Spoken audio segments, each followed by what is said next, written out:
Right, so last video we got the 1 added onto it. And notice I was using the zoom in, zoom out, this little navigation cube at the top so I can really see what's happening as I put things onto it.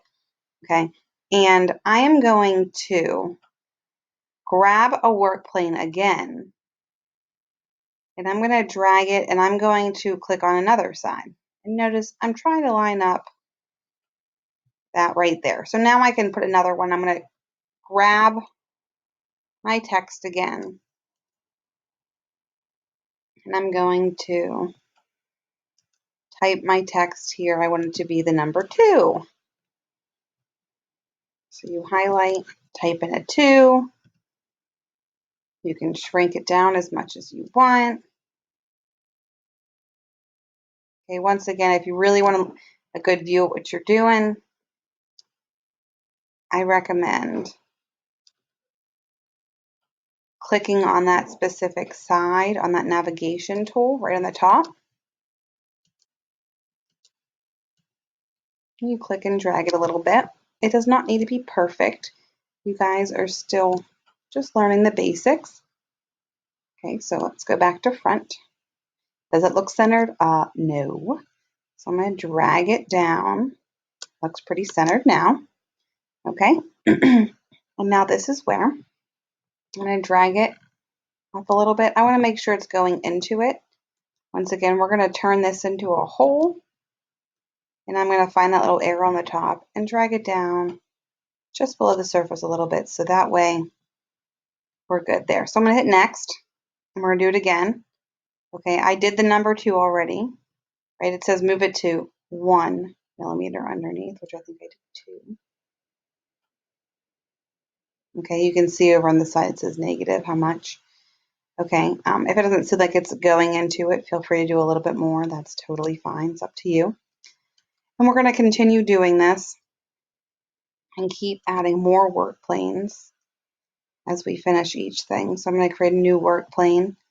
I'm actually going to rotate up here so I can see it more.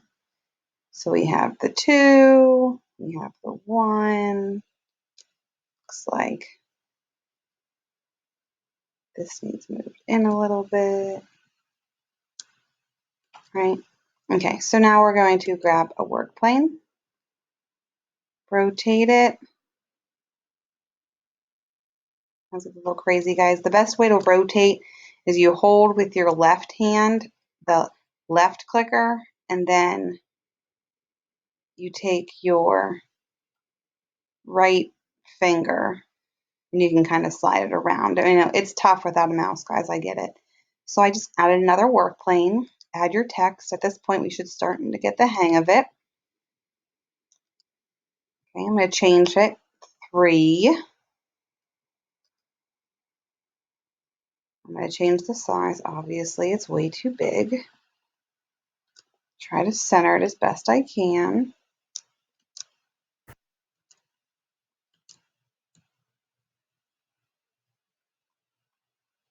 It's pretty close. Okay, once again, make it a hole. Okay, and then as I'm looking at this, you want to make sure it's going down. Does it look like it's actually going into the shape? Not quite yet, so I can grab and drag it in just a teeny bit. There we go. You can see how now it's below the surface. And I'm just slowly working through, and I'm going to keep adding more work planes as I go. So we're going to add another work plane. Okay, and as you hit next, it's super helpful. So I'm going to scroll underneath. Right, we want to add a work plane to the top. We're going to add text again to the top. We're going to make the number 4. Okay, I'm going to finish this up in the second video or third video. So just hold on a second, guys.